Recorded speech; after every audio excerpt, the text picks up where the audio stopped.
Our Second Amendment right tells us that by the Constitution, we have the right to bear arms.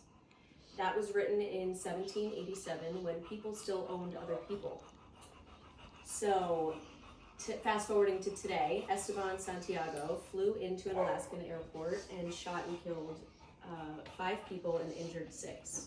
He had a legal right to his weapon, and it took 70 seconds for him to do that damage. And so this affects innocent people and loved ones and communities. And so without taking away our constitutional rights, legislation needs to tighten laws.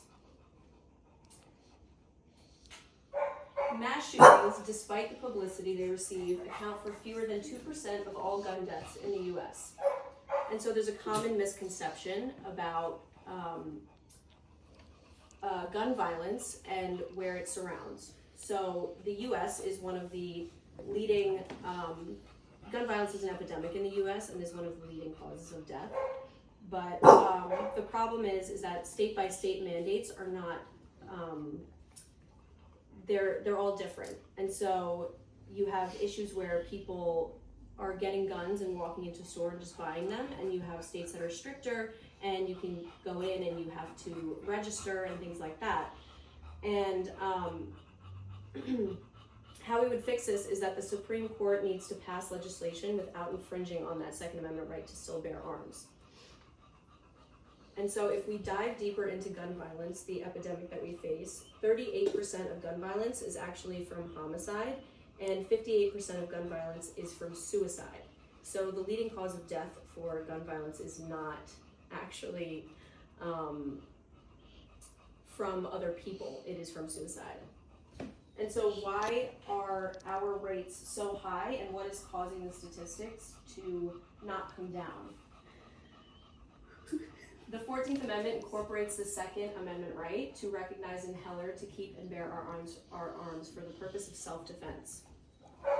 And the issues that we face still are the problem that state gun control laws and background checks and loopholes are all ways that people are still getting a hold of the guns, and it leads to improper gun holders, and it makes police work harder in the streets.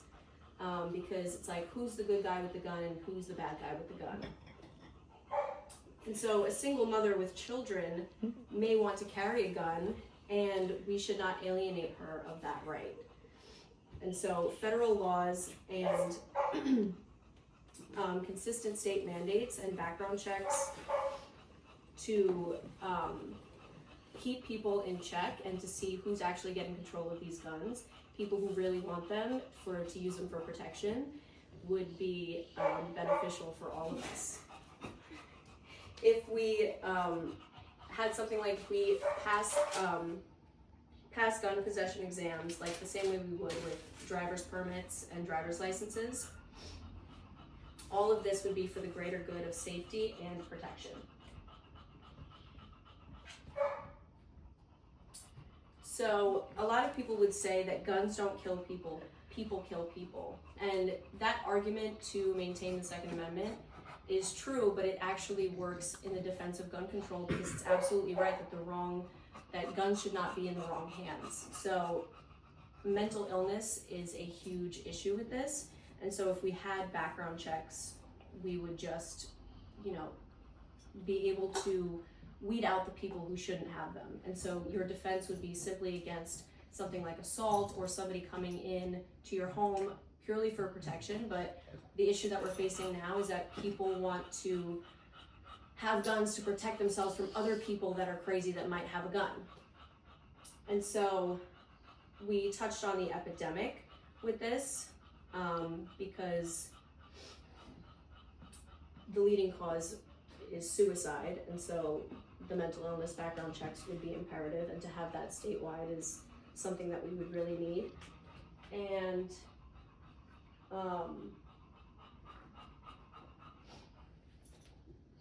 you need to allow yourself to protect yourself. So although Santiago doesn't, the issue with Santiago those issues don't happen often. It shouldn't happen at all, and tightening gun control would alleviate that. And somebody being denied a gun due to mental health disability when others should have them and not protect themselves would be the best for our rights.